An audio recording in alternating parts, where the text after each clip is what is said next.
that, getting hit multiple times coming out of that bike section. More drivers coming to blows.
Does your feet hurt after a session of sim racing? Are you tired of the distraction from sore heels? If so, D-Nut Stuff has the solution for you. Our heel pads add support and comfort for your feet, so those long races are no longer painful. We can make a heel pad for pretty much any pedal set and even add your custom logo. So get one today. You won't regret it.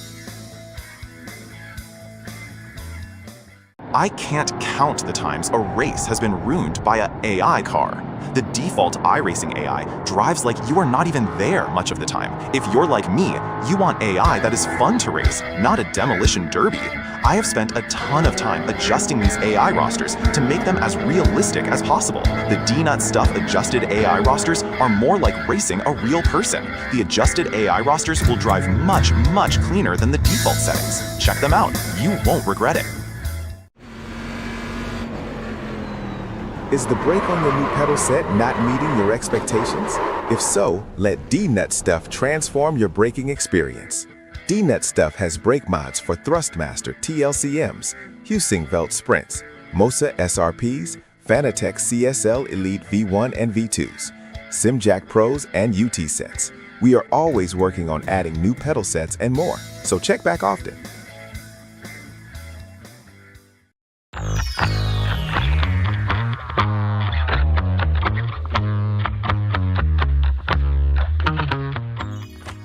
Tonight, the American Muscle Series heads to the Wild West as they head to the COTA West layout here with the American Muscle Series on Slow Motion Broadcasting. Tonight's sponsors, Chiba Hut Toasted Subs, D-Nut Stuff, and Classic Liveries, GW3. Thank you very much for joining us here on a beautiful Tuesday evening. I hope all you folks at home are having a great Tuesday night. My name is Adam Thomsen. Jeremy Scott is on assignment. Will join us here later. Ron Maunz will fill in the meantime. Well, on the cameras as well.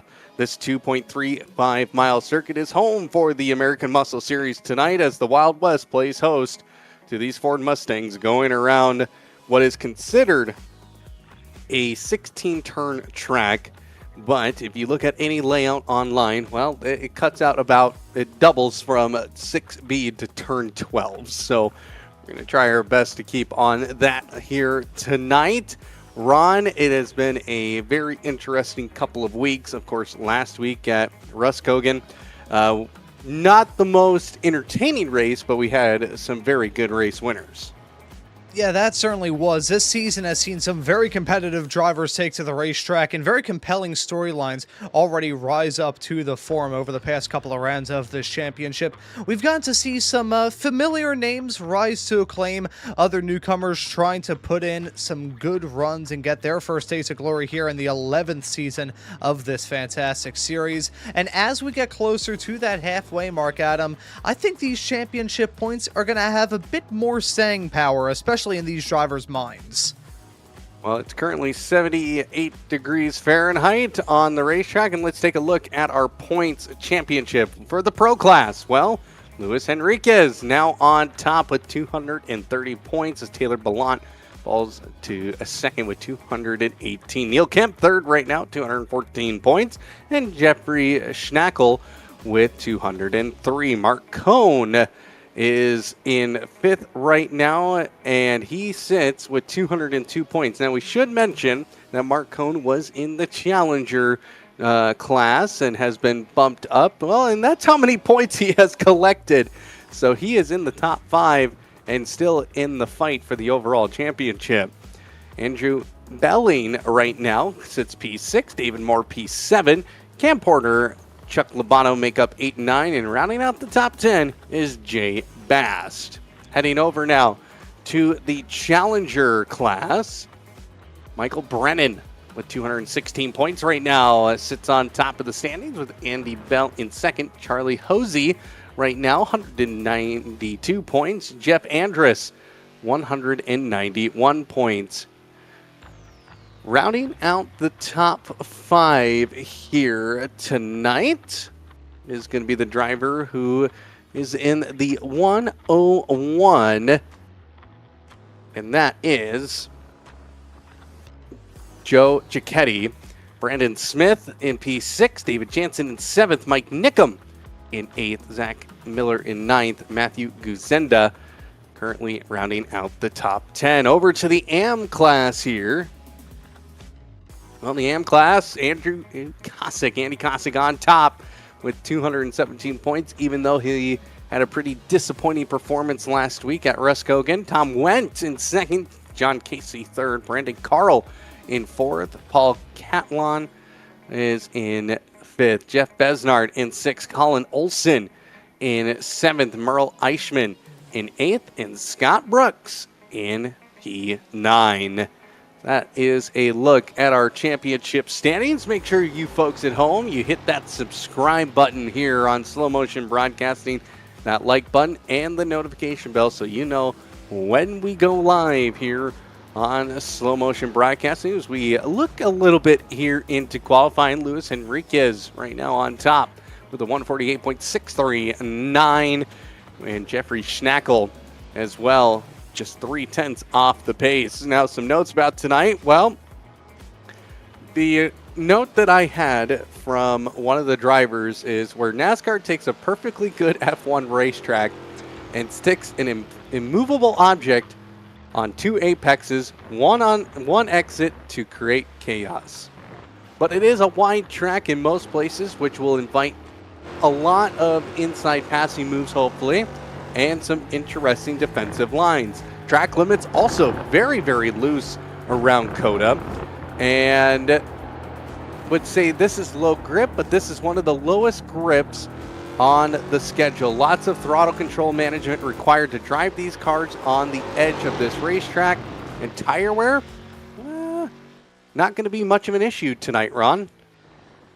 Yeah, no, it'll be interesting to see how these drivers manage their grip as they go throughout this race. This track is one that I've only gone to cover, I think, just a handful of occasions in the rather short time that it has been here on iRacing. Mainly in the NASCAR ranks is where I've gone to cover it before. And before then, if anyone remembers this on the old F1 games towards the tail end of the 2010s, they actually had a different version of this shortened COTA layout. Had a weird little funky chicane instead of the straight shot onto the second half of the back straightaway that we have here.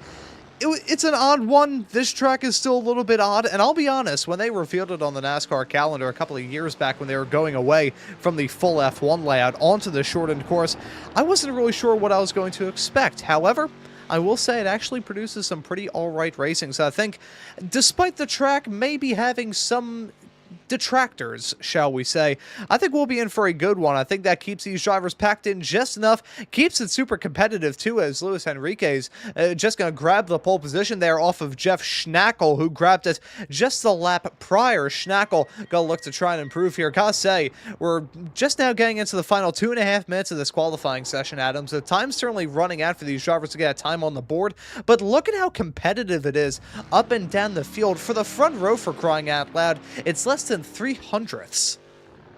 Yeah, 34 thousandths of a second between first and second right now. Andrew Belling right now is also just over a tenth, almost 2 tenths behind P2. Now, one of the interesting facts about this racetrack, obviously, hosts not only the Formula One United States Grand Prix, it's very elevated. Obviously, that run up into turn one, which then just funnels the entirety of the group of the pack down the hill and into the first section of S's, which is turns pretty much from 3 until 6A. And then it's a short little straightaway, and we're probably going to see some overtakes in this portion of the racetrack. And from 6B to 12, turn 12, I should say, is going to be kind of an opportunity for drivers to make some passes. So, of course, turn 20, the final turn. So, yeah, turn 1, turn 12, turn 20. Definitely going to be some interesting places to see if we get any action out of those. And Matt Thomsen, as we are watching right now, going to be coming out of turn. That is 6B down to turn number 12, I want to say. I want to make sure we're getting our turn names correct here. So, yep, that is turn 12. That's a sin in racetrack form, by the way. Not only when they add in the letters, it starts to confuse me because it gives me bad flashbacks to algebra. I'm okay with 6A, 6B. It's just, how do we go from 6B to turn 12? I don't get that. But that is obviously how we do things with these racetracks anymore. As Chuck Lombardo coming across the line does not improve position. That is going to be checkered flag. Luis Henriquez on the pole here for our 40-minute race around the COTA West layout with a pit stop, of course. So that is how it's going to go tonight. Let's take a look at our lineup here. Front row on the pole, it's going to be Luis Henriquez in the number 6 in the Start and Pack LLC machine. And then Jeff Schnackle, the 23, will start outside row 1 with the Schnack Shack Racing machine. The Monsieur Motors number 24, Andrew Belling, will start 3rd. And then Neil Kemp in the 99 will start 4th. Row number 3, David Moore starts inside. And then Chuck Labano will start outside row 3 in the Frito Sport machine. In row number 4, Brian Kennedy in the 111 and David Fernandez in the 09 in the Gone Broke Racing machine. In the Frito Sport 119, the number in starting 9th, Freddie Weaver, and Andy Bell on his outsides making out the top 10. Outside the top 10 tonight, we have the Frito Sport 33 machine of Matt Thomsen in 11th, and Charlie Hosey in the number 100 starting 12th. Row 7 in the Frito Sport 101, it's Joe Cicchetti in the 101 starting 13th, and David Finch will start 14th in the number 42. In the Frito Sport 104 machine, Jeff Andrus starting 15th, and on the outside, Pickle Pals 103, Levi Powell. In the 135 Marl machine, that is starting 17th, Michael Brennan, then J Bass Blast in the 53 machine starting 18th tonight. Andy Kosick in the Moist Mint Racing 250. He's the front runner of the AM class right now. He starts 19th. Brandon Smith in the 197. He'll start off in the top 20. Outside of the top 20 tonight in the Frito Sport 180, that's Edgar Cincinnelli. And on the outside, the 152 in the Frito Sport machine as well, Matthew Guzenda. Laura Weissman and Mike Nickum make up row number 12 here. And here we go. We're ready to go racing. Green lights are on, and away we go. We're going to go all the way up here to the top of the hill, the highest point of the racetrack.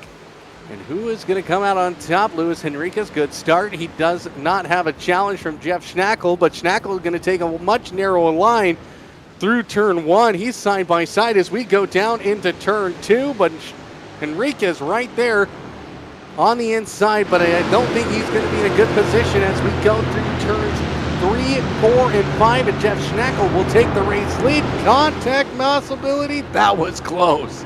And Henriquez gets the lead back. Here comes the 24 of Andrew Belling now. Andrew Belling trying to get by Schnackle. Schnackle had a bit of an issue along with Belling. Neil Kemp takes the 3rd spot away. Henriquez back out in front, our winner last week at Roscogan. And everybody seemingly calming down here for the moment. No big accidents quite yet. But truth be told, who knows what can happen here at COTA. As right now, as we look at our race leader of Luis Henriquez, he is leading here. Lost it for a brief moment through the S's, but held on to it through the most difficult part, I would say, of this racetrack. And here we go through turns 15, 16, and 17. Henriquez up out in front with Jeff Schnackle in second. 1.4 seconds behind now is Neil Kemp. And he is holding up Andrew Belling right now, and Chuck Labano is again as well, 1.2 seconds back. Here comes possibly a move by Belling. No, he stays out of it. Oh, we got Neil Kemp. He is going to do a pit stop here. No, I think, is this going to be a drive-through, Ron? Yes, it is. Drive-through penalty for Chuck Labano. We were warned about this heading off into this race, having to come down pit lane to serve a penalty here very early on. It's a good thing he had a good qualifying run, but that is going to send him well to the back of the pack. However, speaking of a pack, it's a 2-car pack at the front of this field. A breakaway, really. Fantastic start from Neil Kemp to make his way up in a 3rd. But as a result of all that squabbling, it's allowed Henriquez and Schnackle to pull away from the rest of the field. You can see the margins there. Kind of you've got 3 packs of 2 up here. You've got Henriquez and Schnackle. You've got Neil Kemp and Andrew Belling. And then right behind you've got David Moore and Andy Bell. Those 2 drivers, all those packs are just really running by their lonesome as it stands at the current moment. These drivers finding their own little cliques here. Kind of reminds me of my experience in high school, come to think of it. Well, I have good news. I'm looking at our event log, and nobody had a spin, no crashes, nothing to talk about. So everybody getting through this first couple of laps here clean right now. Well, you can see Luis Henriquez and Jeff Schnackle battling out for the race lead as now they go through turn 15. Again, I am going to use the vernacular of what we have right now in terms of what the track layout pictures show us. If you look anywhere on Google or on the internet, this is what you get. So right now, the top 5 full of pro drivers. It goes Luis Henriquez, Jeff Schnackle, Neil Kemp, Andrew Belling, David Moore. That's your top 5. Then our 3 challenger drivers of Andy Bell, Charlie Hosey, and Brian Kennedy.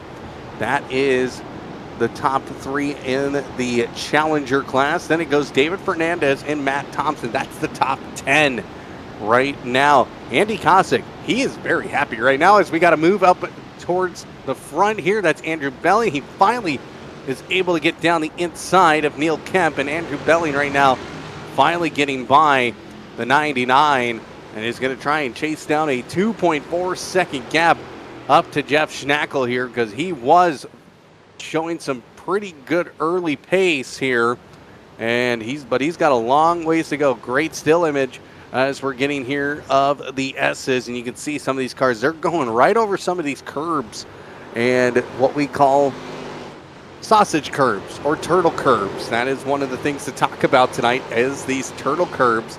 Those are going to get these cars unsettled, so you don't want to take it super hard, because then you'll get this car all sorts of loose and it could go for a spin. Battle for 6 is on the 42 of David Finch right now. Side by side, takes the 10th spot away from Matt Thomsen, but Matt Thomsen going to be on the inside here, trying to take it away, but a good run from the outside, but it isn't quite over yet as we are going down into turn 15, and David Finch does wrestle the move and gets into the top 10 here, but he's got a train behind him. He's got to get some giddy up and go, as he's 1.7 seconds back from David Fernandez.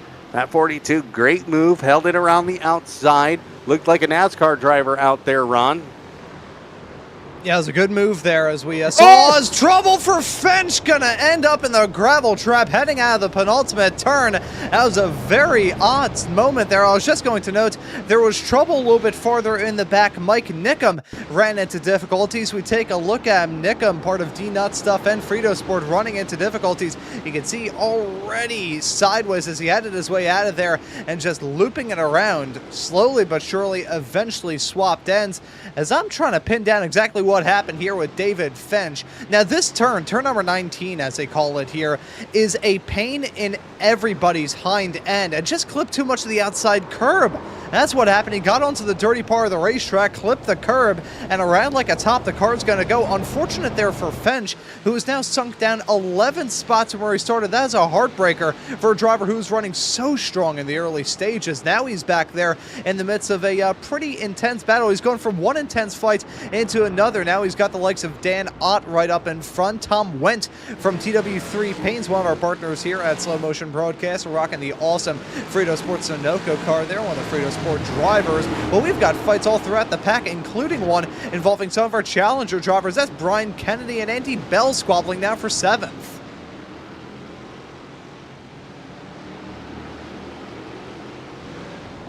Well, right now, Andy Bell holding on to 8th. He's got somebody behind him, but he's trying to get around Brian Kennedy.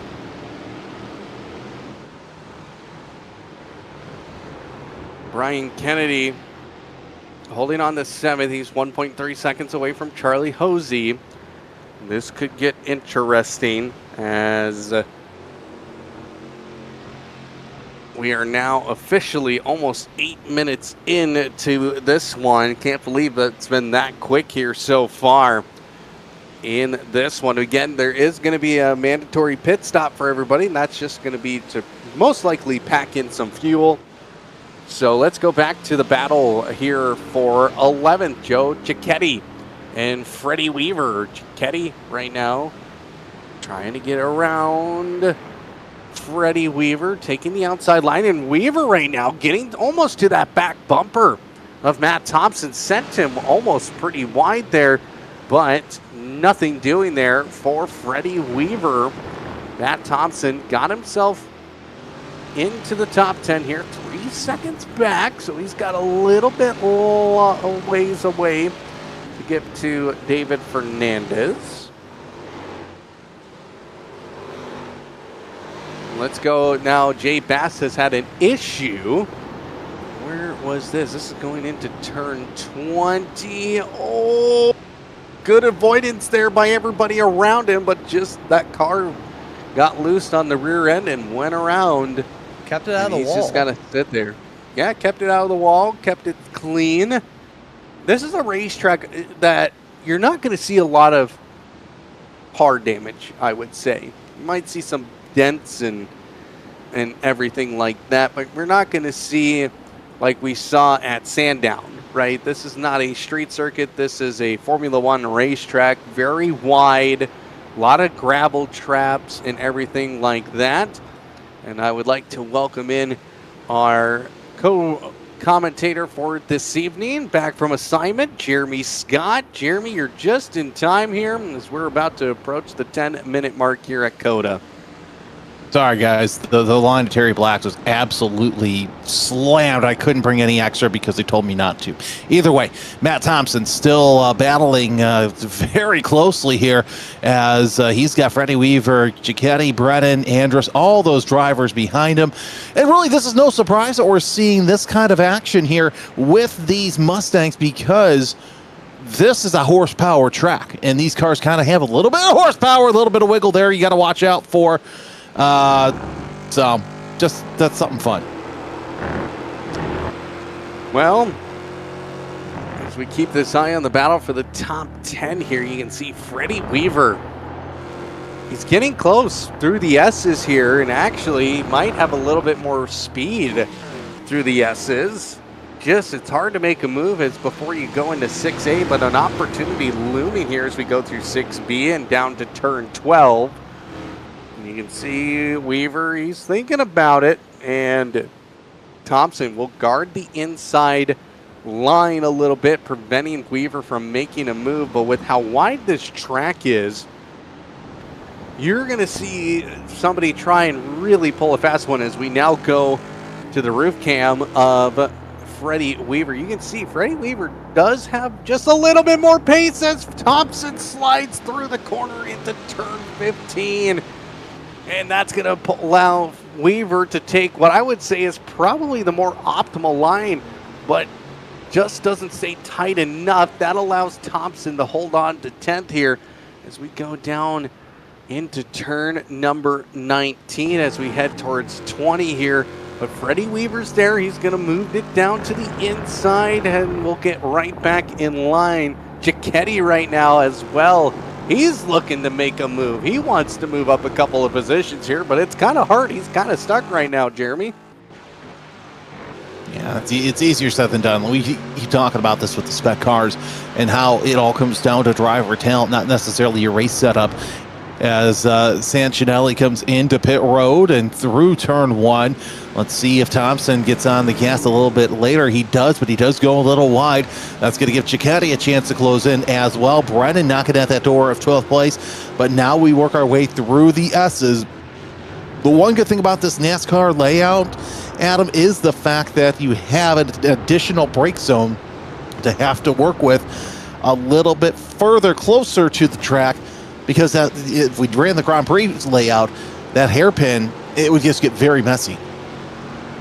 Yeah, and that is one of the reasons why NASCAR moved to the shorter layout. And honestly, it's provided such good racing moving to that layout because now drivers are able to get alongside each other a little bit more often and battle out for position. But one of the unique features about COTA that I absolutely love is the sausage curbs. They are kind of in the wrong places at the wrong time. No, they really are, and they'll come out and bite you when you least expect it. Of course, this being an FIA Grade 1 facility, that's why you do. And, of course, now you see David Fench into the pits in the number 42 with a little bit of a bent-up front end. And we're going to find out why here is looks like it's between he and the 34. And say, oh, no, it wasn't. He just, that back end snapping out from under him, heading into the autocross portion of the program. That's not the first time we have seen that here so far, where guys are losing the rear end of the race car. And it looks like Scott Brooks has had a problem as well. So I'm curious to see what has happened to him as we are... So let's see, Scott Brooks. Oh, it looks like he just... he jumped to the pits, so not quite sure what has happened to him, but he did leave pit lane, so I guess I was told wrong information by our live timing system here. Michael Brennan into the pits as well, as he is actually leaving the pit lane in 23rd here. Who else is out there? It looks like Levi Powell in the Pickle Pals 103 machine. And then Dave Jansen in the Marl machine, the 134. He'll come back out as well. So pit stops happening here early on. And we'll go to Tom Wendt right now, sitting P20 behind Colin Olson. And they're battling it out for position here now. Andy Kosick currently leading the AM division. Right now, the hard charger so far in this one is the 29 of Dan Ott, a pro driver, up 13 spots here so far. Nobody in the top 5 has currently moved around, so they are all sitting where they qualified. So looking at Dan Ott, there he is, the 29, and he is right now he's all right with this. He's like, hey, I'm up 13 spots. Would like to get a couple more, but he's got 4.3 seconds between him and Andy Kosick, Jeremy. Yeah, so that's something huge too. And of course, remember, it all depends on where you're at in the track in the real time, as now Ott comes into the pits for his pit stop. Basically, we talk about the points, your positions based on the class leader, and how many cars of any class you are from the leader. So that's actually pretty good to see. As Wiseman, she's coming into the pits as well to answer her pit stop from the challenge class.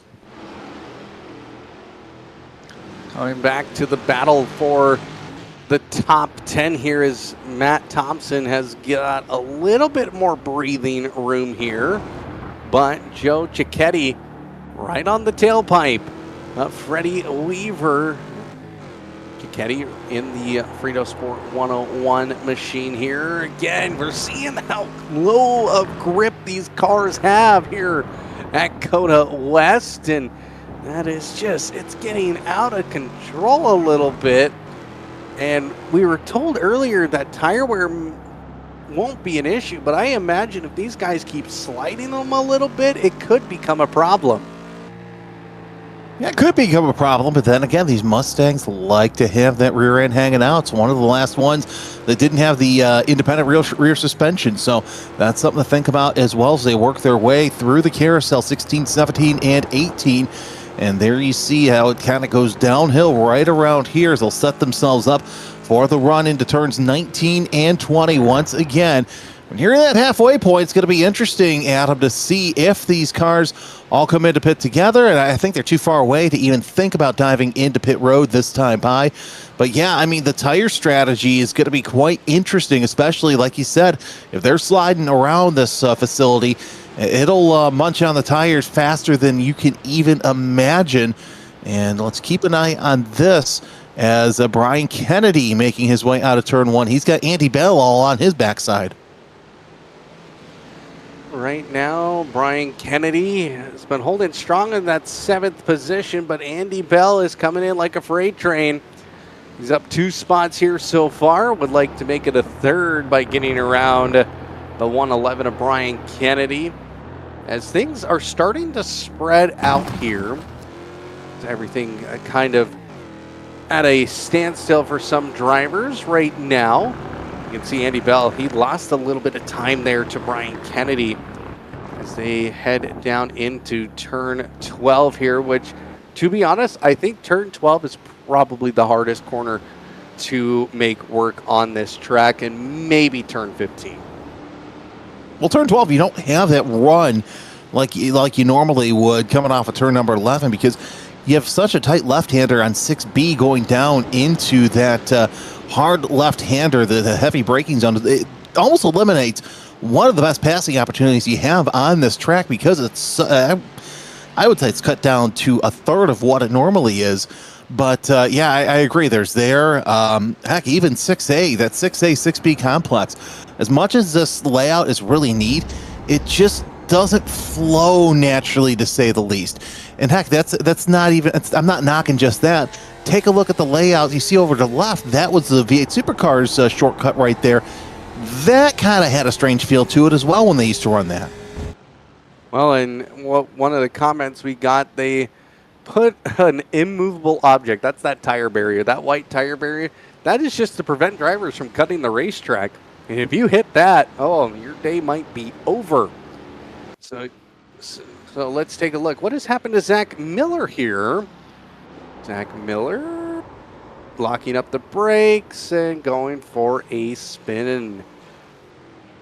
So again, we're seeing that quite frequently here so far, where drivers are just locking up their brakes and just getting loose when they do that and going for a spin. As we go back to the battle here for P7, Andy Bell, much better run this time into turn 12, but again loses a little bit of time. So Andy Bell, he does have some good pace, but in certain corners where you really need to make up some time, Jeremy, Andy Bell's kind of losing a little bit of a gap.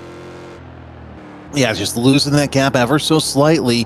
And yeah, watch that back end step out on Kennedy as he works his way through 15, setting up for the carousel. And that's going to be a problem sooner rather than later if he doesn't get that under control. And that's going to give Bell a chance to close in. But either way, this has been an interesting battle all race long between Kennedy and Bell, as both of those drivers working their way through the field. And what's nice is, oh, that looks so good. Don't have to worry about track limits. That is one of my favorite things about that corner. Coming off of 19 and setting yourself up for 20, you can get yourself a good run and get an even better run going down the long front straightaway, which, by the way, the pictures do not do this justice. It is an absolute slog of an uphill to come up through one as you see Kennedy sliding his way into the braking zone. Let's see how he handles this corner coming down there. And so far, so good, as we saw Sancinelli having to take a slowdown penalty. And the only places that you can get a slowdown penalty is actually right through here in the S's. You can't cut too much of the S's or you do get a slowdown. So that's the only place, though, on the Circuit of America's West layout. And Andy Bell, again, he's getting to the back bumper of Brian Kennedy, but just can't find a run to make a move. I also want to talk about, as we go backwards now to Matthew Guzenda, Brandon Smith battling for P14 here. And somebody who's also down the road from this fight here is Andy Kosick. He's 1.1 seconds back. You can see him. He's right there in the background. So he might be somebody who's going to be a contender here. And actually, Andy Kosick picking up a lot of time. Gets less, was at 1 point less than a second. And so I would say he's possibly a contender here to maybe gain a spot. But one of the things about this racetrack is throttle management and just getting the tires just to grip up. It is very low grip out there right now, and it's gonna, I think for some drivers, that's gonna cause a little bit of concern of how really low grip it is right now. Track temperature out on the racetrack right now, 84 degrees Fahrenheit. So a little bit of, what would you say, Jeremy? Little heat in it, but not a lot. This is nothing. Then again, it's 9:54 in the morning that we're running in sim time as you see Gazenda coming into the pits. Well, my only appearance here at COTA, it was absolutely roasting, and it was Memorial Day weekend. So the fact we're in August and we're running at 82 degrees track temperature and at 9 o'clock in the morning, cold front must have run through, because it is just hot as all get up when it comes to the Circuit of the Americas. By the way, I want to talk a little bit about that, the slowdown penalties. I think the rule is here in iRacing, you must keep 2 wheels on the rumble strips. If you dip below those, that's where you'll get that slowdown penalty. Yep, exactly. Thank you for that information here, Jeremy, as we are now officially... Oh, we got contact. That's huge contact with a lap car with Luis Henriquez. That is unfortunate. Zach Miller was the unfortunate victim in that one. Oh, no. That's not what you want to see if you're the race leader. And not quite sure what exactly led up to that event, as we're getting ready here to talk about the as we've been halfway through this point of the race. Jeff Schnackle right now trying to get closer. Let's take a look. Here is Luis Henriquez. And this is going into turn 15, and Zach Miller was just trying to let him by. that was an odd. Zach Miller's an days odd just one. gone from. There it is. He's gone from bad to worse, and I just think it. And here's the thing, my wife and I talk about this all the time. Behind, when we're driving, be predictable, don't be kind. And I think that was a part that kind of bit Bell in the derriere because, he wasn't being predictable. He basically stopped on the apex, and Henriquez just had nowhere to go. So hopefully he doesn't have too much damage. It doesn't look like it from here, but you just never know. Jeff Schnackels closed in just a little bit, so that lead might be shrinking sooner rather than later. Well, and Luis Henriquez could have some damage as well. I mean, definitely some scuff marks, but nothing terrible. So he'll continue on his way here. Again, nothing has changed in the top 5 right now between anybody, which is good. If you're in the top 5, if you're not in the top 5, well, you're trying to gain hay. You're trying to make hay here. Charlie Hosey up 6 spots here. Trying to see who has made up some good positions here. It's going to be Dan Ott now, 9 up 9 spots. Currently holding the Hard Charger Award for this evening, but now that we got a little bit of a battle here for P21, Dan Ott, Levi Powell. Levi Powell would love to get around Dan Ott here and gain another position here at Circuit of the Americas, but nothing real too exciting happening quite yet. But first, we want to go ahead and talk about some of our sponsors here tonight as we are 25 minutes into this. Let's go to our first one tonight, Chiba Hut. Look, Jeremy, we've all been there. You're staring at a menu of sad, cold corporate sandwiches and thinking, there's got to be something better than this. At Chiba Hut, we've been flipping the bird to the status quo since 1998. We're not just making sandwiches, we're curing the munchies with the dankest toasted subs on the planet. From our signature White Widow to the Cali Mist. Every sub is homegrown, toasted to perfection, and served up in a joint where you can actually relax. Need to kill that cotton mouth? We've got local craft beers on tap and plenty of Kool-Aid to keep you hydrated. Whether you're stopping in or flying it to your door, we've got exactly what you need to stay stoked. Chiba Hut Toasted Subs. Swing by our shop in your area or order online. Chiba Hut. Toasted since 1998. Thank you to Chiba Hut. We will go back to the action here. And Jeremy, don't you want some Chiba Hut? Those sandwiches just sound so good. I wanted to see if there was one by me, and there's actually a couple by one of the TV stations I work at. So I think one of these days I'm going to have to swing by Chiba Hut and go check that out. Yeah, I agree. So I would love to get my hands on a Chiba Hut toasted subs. Unfortunately, where I live, well, I can't. It's going to be a little bit more difficult to fly it to my door. So, but check them out. Thank you to Chiba Hut.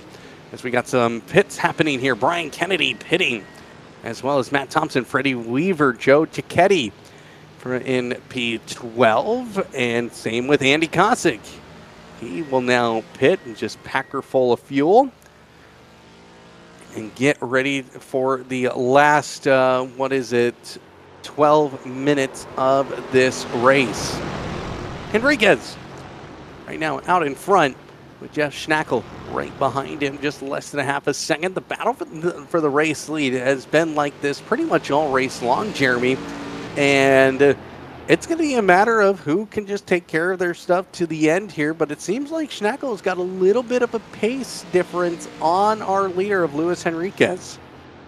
Just a slight one. He's got the fastest lap of the race by 0.014 seconds over Henriquez. So We'll see how that plays out, but he is running laps faster than Henriquez as well, so one has to wonder if the damage is starting to rear its ugly head on the 6. As they're working their way through the carousel, when do they come into pit? That's the question. And the next question is, how long will Henriquez's pit stop be? Everybody running about 10, 11 seconds so far, and looks like Henriquez is going to answer that question. So will Schnackle, as they both make their way down onto pit road. A very tight entrance into pit road. You get a little bit of a run, and you have to slam on the brakes. That's going to bring Belling into the lead if he stays out, and indeed it will, as both the first and second place drivers, Neil Kemp, David Moore, also coming in. So let's keep a close eye on Henriquez to see how long his pit stop is. Well, the top... Well, not really top 5. Andrew Belling staying out. But Hosey, Moore, Kemp, Schnackle, Henriquez all coming in. And I'm kind of surprised by this move by Jeff Schnackle to come in right now. I was thinking maybe he would go another lap, maybe see if he could undercut Luis Henriquez. But unfortunately, not going to happen here. Excuse me, overcut. Don't know what I was thinking there. But Schnackle? No, you're right. I was right? Yeah, because if there was an overcut, then it would be Henriquez who'd be battling. Belling, you'd stay out longer. Okay. But either way, I'm just surprised by that move by Jeff Schnackle to pit at the same time. 11.5-second pit stop, though, for Schnackle. Gets him 1.6 seconds away from Luis Henriquez, as lap traffic becoming a massive factor here in this one. But luckily, with this white racetrack, lap cars, they're getting out of the way quite quickly. I want to correct myself. You were right. The undercut means pitting earlier. Overcut means staying out longer. Yeah. I've been up since 3:30 this morning. Sorry, folks. It's okay. I've been up about the same time, so I totally get it. But Andrew Belling right now currently out in front. He does still need to pit. And there he goes into the pit lane here. And he's going to be hoping for kind of a pretty decent pit stop here. Pit stops haven't been the greatest today in terms of timing, but that is absolutely all right, because Andy Bell, he will come into the pits here. He is going to do the overcut method to try and get one over on Brian Kennedy. And Luis Henriquez, right now, he will go back out to the race lead with a 1.4 second advantage. Andy Bell right now, we'll see him drop down the order. We'll see what he can do here. Andy Bell finally getting his pit stop going now. Andrew Belling now out of the pits. 11-second pit stop. Or excuse me, 10.7-second pit stop. That's very good. Faster than anybody in the top 3 right now. And David Moore coming out a 12.9-second pit stop. Andy Bell was a 10.8. Another decent pit stop from Andy Bell as well. Brian Kennedy was a 10.7, and actually Andy Bell, his strategy works out here. Yeah, it really does, and good for him, as now he comes out as your challenger leader. And of course, Hosey less than a second behind, so plenty of opportunity for him to make his way through the field as they come through for less than 10 minutes ago. Actually, about 8 minutes ago. Geez, where has the time gone? As Hosey trying to do what he can in that 100. He has Bell in his sights, but it's going to be easier said than done to make his way through the field. Hosey right now, we'll go back where it's actually as Fernandez has a train of cars behind him. Would love to get around this 09 machine as we go to our drone cam. And you can see Matt Thomsen, he's amongst this group. He takes a peek down the inside, decides against it. And Matt Thomsen right now just over half a second from the back bumper of Freddie Weaver. This has kind of been the mid-pack battle throughout this one. And I'm going to be kind of interested to see who is going to come out on top for this 9th spot. It's been very compelling to see how these drivers have been really just stuck together as some drivers get into the gravel. And Jeremy, we've had a couple of years now with the gravel and how it feels on the racetrack with iRacing, and how it really kind of changes everything. You feel it in your wheel and everything.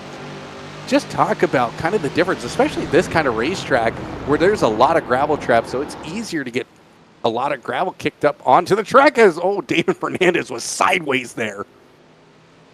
Yeah, it does mean a lot, and really, I would say the past year, iRacing has done a lot to really have a more immersive and real experience. So with the gravel, with the rain, with the changing conditions, with the rubber that gets laid down on the track, you always have the realistic feel, and that's what I think makes this head over heels better than anything out there, because it gets more and more realistic as you see these drivers making their way through the S's once again, setting up for 6A, and that's going to be, Thomsen takes a look to the inside, not going to make anything happen there as Weaver and Fernandez try and hold station.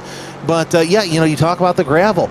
And remember, when they first introduced the gravel, Adam, it was, okay, it's going to stay out for a lap and then reset. No, it stays out for the whole race.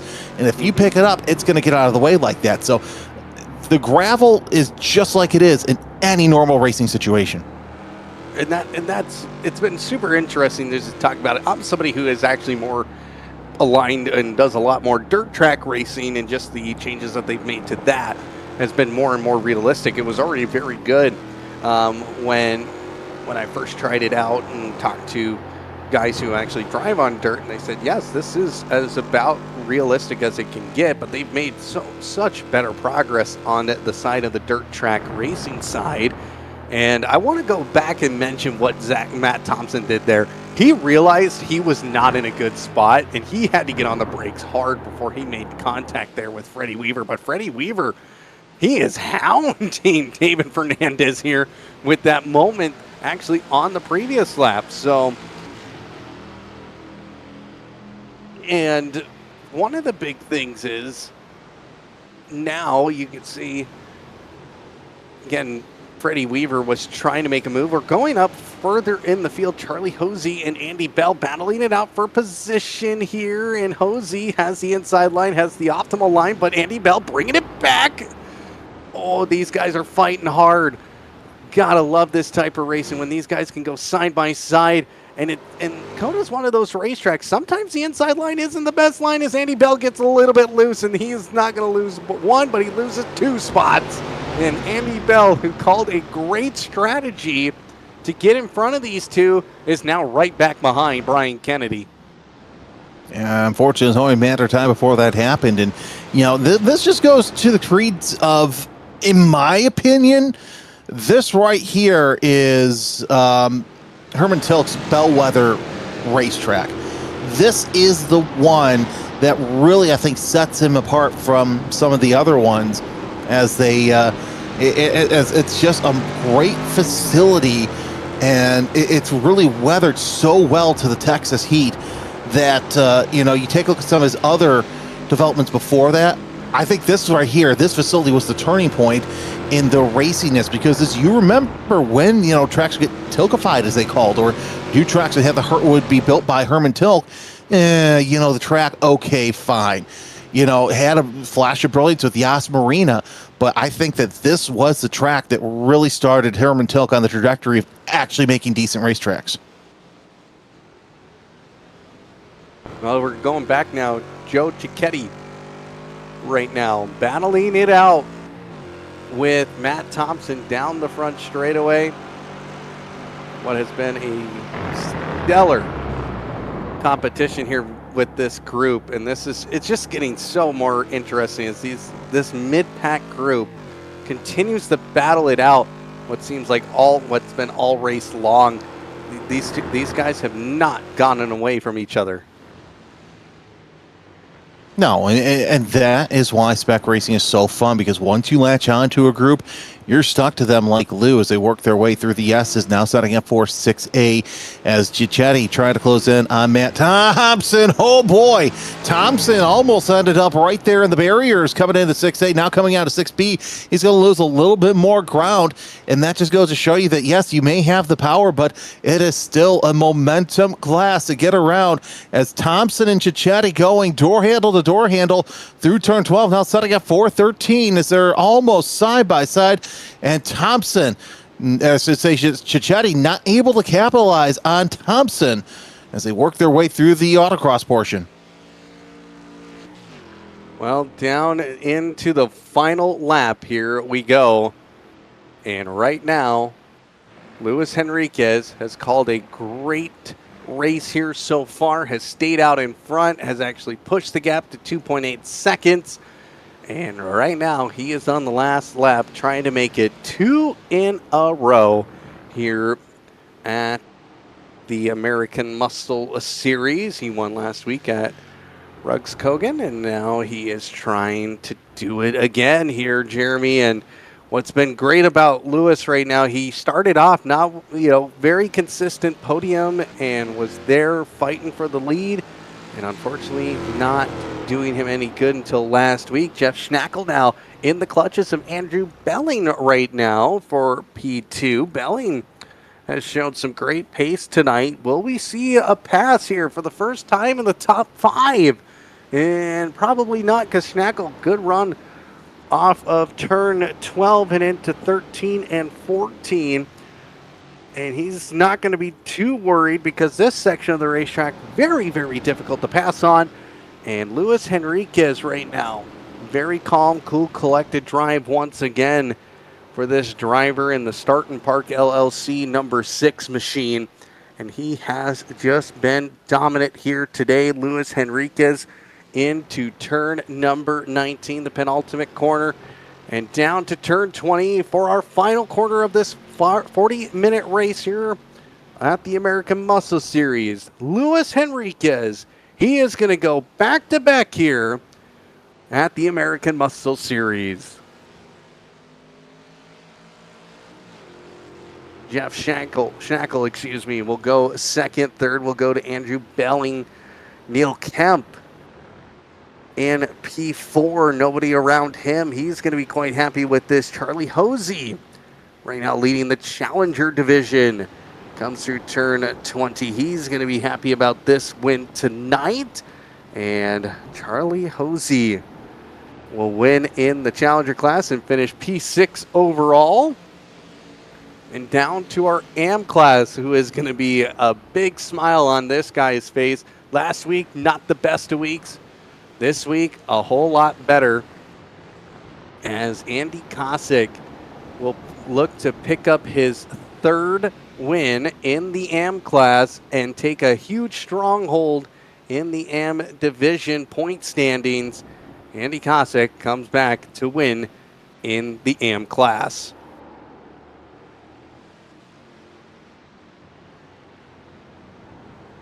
What a race there. That was... I was going to say, yeah, what a race there for Henriquez. And really, I'm looking back at the pit times, and in the race for Schnackle was lost right there in the pits. It was about 0.2 of a second separating Henriquez's time from Schnackle's time.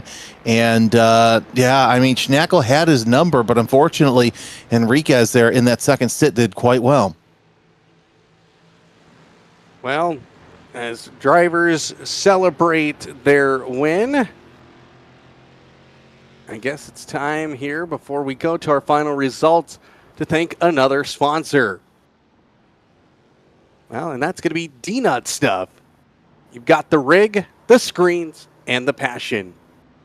But Jeremy, when you're driving into the corkscrew at Laguna Seca, do your pedals feel like a world-class GT3 car or a toy? Well, they feel like I've been driving the 24 Hours of Lemons for days. Well, I got the answer for you. We specialize in high-performance sim racing mods to give you the trail braking precision and throttle control you've been missing, from our legendary DNX and HVD pedal kits to custom spacer and clutch mods. We build gear for racers who demand more than stock. Whether you're a casual Sunday driver like myself or a daily iRacing grinder, our kits for Fanatec, Simpson, Huskenfeld pedals are engineered to help you find those extra tenths of a second. Stop settling for good enough and start hitting your marks with total confidence. D-Nut Stuff sim racing gear, serious mods for serious racers. Visit dnutstuff.com and dial in your rig today. Well, we're going to take a pause here. And when we come back, we'll wrap up here with our post-race coverage of the American Muscle Series. We'll be back here on Slow Motion Broadcasting in just a moment. Does your feet hurt after a session of sim racing? Are you tired of the distraction from sore heels? If so, D-Nut Stuff has the solution for you. Our heel pads add support and comfort for your feet, so those long races are no longer painful. We can make a heel pad for pretty much any pedal set and even add your custom logo. So get one today. You won't regret it. I can't count the times a race has been ruined by an AI car. The default iRacing AI drives like you are not even there much of the time. If you're like me, you want AI that is fun to race, not a demolition derby. I have spent a ton of time adjusting these AI rosters to make them as realistic as possible. The D-Nut Stuff adjusted AI rosters are more like racing a real person. The adjusted AI rosters will drive much, much cleaner than the default settings. Check them out. You won't regret it. Is the brake on your new pedal set not meeting your expectations? If so, let D-Nut Stuff transform your braking experience. D-Nut Stuff has brake mods for Thrustmaster TLCMs, Husingveld Sprints, Mosa SRPs, Fanatec CSL Elite V1 and V2s, SimJack Pros, and UT sets. We are always working on adding new pedal sets and more, so check back often.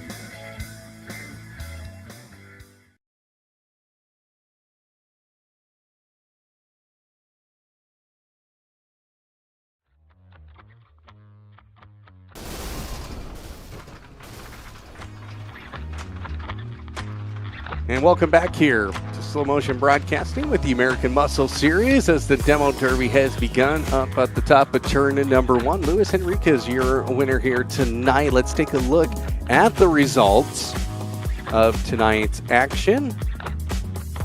Luis Enriquez, your winner with Jeff Schnackle in second. Andrew Belling in third. Neil Kemp fourth. And David Morton rounding out the top 5. Charlie Hosey, Brian Kennedy, Andy Bell, and Freddie Weaver. Charlie Hosey picking up the win in the Challenger division. And then rounding out the top 10 here, it's David Fernandez. As you take a look at 11th, Matt Thomsen, ahead of Joe Cicchetti, Michael Brennan, Brandon Smith, and Chuck Lopato may run out your top 15. Then you've got Dan Ott, Levi Powell, Jeff Andrus moving on through the field. It's lost my place there for a second. Matthew Gazenda, and rounding out your top 20, Andy Kosick. Jay Bass in 21st, Dave Jansen in 22nd. Laura Weissman finishes 23rd tonight. Tom Wendt in the 24th spot. Colin Olson 25th. Edgar Sancinelli 26th. Scott Brooks in the 27th spot tonight. Mike Nickum in 28th. Zach Miller in 29th. And David Finch becomes our 30th place finisher tonight after going out early and going 16 laps down. Let's go ahead and talk to some drivers here. Go ahead and bring in our winner here tonight, Luis Henriquez. Back-to-back wins here at the American Muscle Series. Luis, when you hear that, that's got to put a big old smile on that face. It does. I'd be lying if I said it doesn't. But yeah, I'll take another win when I can get them. Well, tonight's race was about strategy, about keeping the tires cool on a very low grip circuit, and tonight you got it done. Yeah, I had to play it, just like you said, very strategy-based, so I had to run a target pace for myself. I had Jeff basically keeping me in check all race, so I had to pretty much match what he was doing, and for a while I started to get worried about him because I thought he finally figured out something to go faster, but I think he just wasn't able to manage the front tires as well as I was able to, luckily. Well, and you had Jeff Schnackle there the entire majority of that race. Could you feel that pressure, or was it just keep the eyes forward and you're not going to make any mistakes? Oh, absolutely. I wasn't looking at the mirror about 90% throughout the race, but Jeff is one of those guys that he is always on it. Like he's either all or nothing. So you know that if he gets a chance to try and make something happen, he will. Cleanly, of course, but it's a lot of pressure to try and keep my pace up against them. And how much confidence does this win do for you?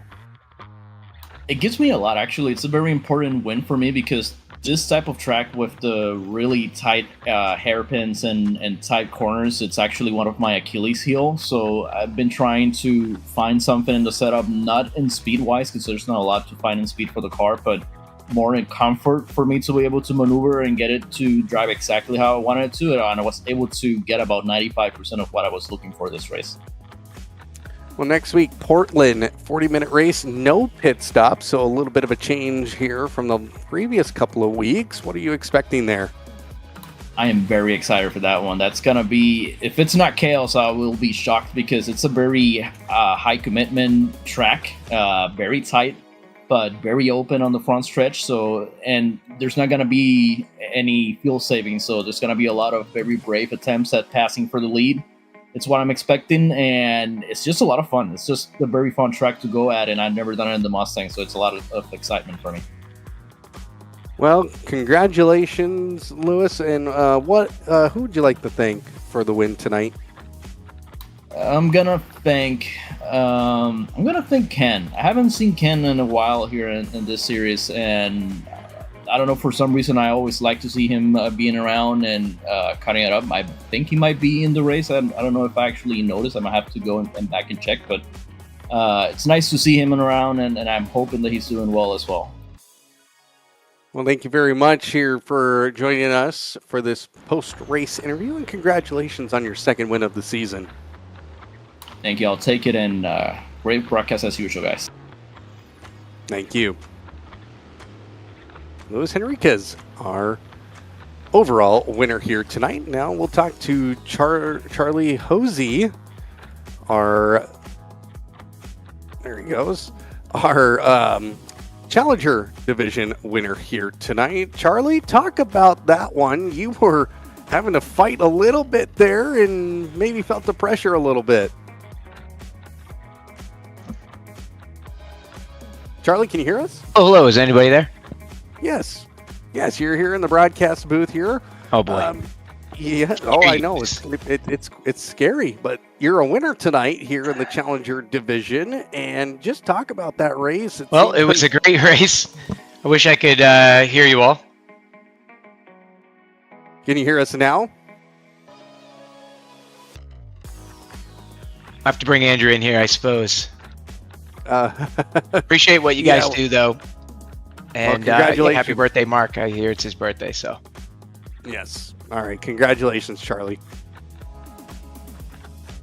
We apologize for the tech issues with Charlie Hosey there, but we'll go ahead and bring in our AM Division winner for the third time this season, Andy Kosick, here in the broadcast booth. Andy, you mentioned tonight that it was a low tire grip race, but it seemed like you had all the grip in the world.